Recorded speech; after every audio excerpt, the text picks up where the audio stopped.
everyone, I am Yogita and I welcome you all to my YouTube channel. I hope you all are doing great. जैसे कि आप लोगों को पता है नोट सेट 6 अब सिर्फ 2 महीने बचे हैं। अब एक दिन भी हमारे पास नहीं है वेस्ट करने के लिए। आज की वीडियो में मैं आपको बताऊंगी प्रीलिम्स और मेंस के लिए कैसे तैयारी करनी है। और वीडियो में आगे बढ़ने से पहले मैं आपको बता दूं, जिन भी लोगों को नेगेटिव मार्किंग कंट्रोल करने में प्रॉब्लम आ रही है, you can watch out my video on negative marking controlling, where I have provided 5 tips to control negative marking. I'm sure that is going to help you a lot. Let's move into the video now. Okay, so as per previous NORCET notifications, NORCET till today is in 2 stages, prelims and mains. Skill test NORCET 6 में होगा या नहीं होगा वो official notification आने के बाद ही कंफर्म होगा। Till then we have prelims and mains. Prelims में आपके you have 100 questions to be done in 90 minutes और इन 100 क्वेश्चंस में आपके 80 क्वेश्चंस होंगे नर्सिंग पार्ट से एंड 20 क्वेश्चंस होंगे नॉन नर्सिंग पार्ट से। देन बात करते हैं मेंस की, तो मेंस में आपके सेम 100 क्वेश्चंस होंगे which you have to do in 90 minutes, but इसमें आपके total 100 questions are going to be from nursing subjects. ठीक है, जो प्रीलिम्स एग्जाम है हमारा वो क्वालिफाइंग इन नेचर है, बस वो एक मॉडरेट लेवल का एग्जाम रहेगा। और where as in mains it is rank deciding exam और ये आपका difficult to very difficult level रहेगा, जिसमें scenario based clinical based questions आपसे पूछे जाएंगे। तो बात करते हैं आपको प्रिपेयर कैसे करना है। इसमें मैं आपको सबसे पहले यही बोलूँगी कि सबसे पहले तो आपको टेंशन नहीं लेनी कि प्रीलिम्स है मेंस है। इट इज़ द सेम नोटसेट एग्जाम जो पहले होता था।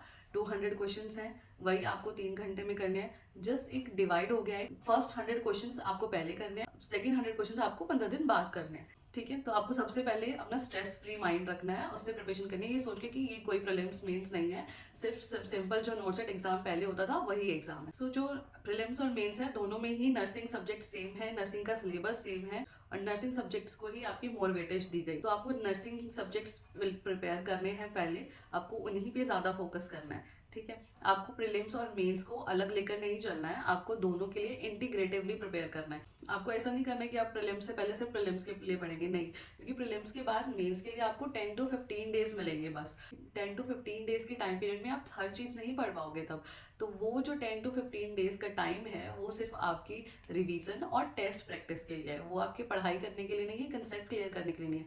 That is only for revision and test practice. ठीक है, तो पहले जो ये अभी का टाइम पीरियड है इसी में ही आपको प्रीलिम्स भी प्रिपेयर करना है और मेंस भी प्रिपेयर करना है। तो आप वो कैसे करेंगे कि जैसे कोई मान लो आप एक सब्जेक्ट उठा रहे हो ओबीजी, आपको ओबीजी को होलिस्टिकली कवर करना है from the point of view of prelims and mains both. पहले तो किसी भी प्रिपरेशन का बेसिस थ्योरी ही होता है, आपको अपनी थ्योरी और कंसेप्ट्स बिल्डअप करने हैं, उसके बाद आपको सिर्फ वन लाइनर और क्लिनिकल बेस्ड क्वेश्चंस की प्रैक्टिस करनी है। प्रीलिम्स और मेंस के लिए पढ़ना सेम चीज़ है, बस क्वेश्चन प्रैक्टिस में थोड़ा डिफरेंस आएगा कि आपको वन लाइनर क्वेश्चंस की प्रैक्टिस करनी है for prelims and clinical based questions की प्रैक्टिस करनी है for mains.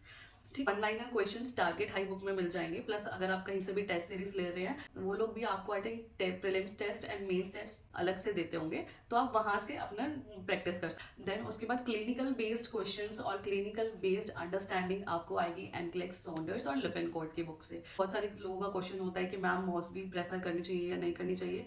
I myself have studied Mosby and I think it is not from the point of view of our exam, like हमारा exam Mosby based type questions नहीं होते हैं, so that is not going to help you out. Better है कि आप Saunders और लिपिनकोट करें और उसी को ही 4 बार रिवाइज कर लें। सो आई विल से कि मोस्टली आप स्किप कर सकते हैं and it is not going to harm you anyway. Non nursing subjects में आपके जीके रीजनिंग मैथ्स आएगा।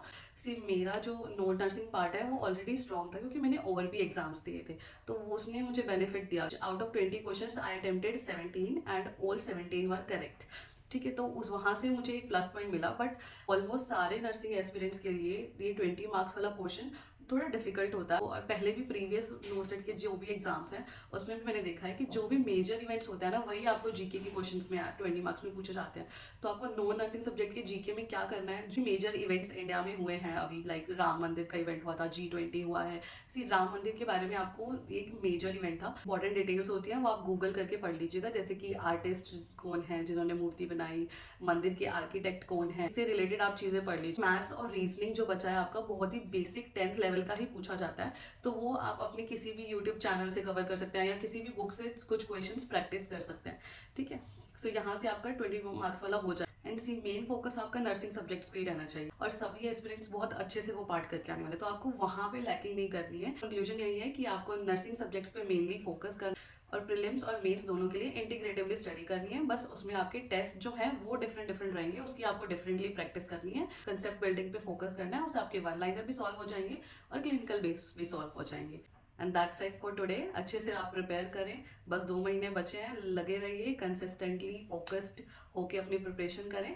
All the best and please do like, share and subscribe my channel. Thank you.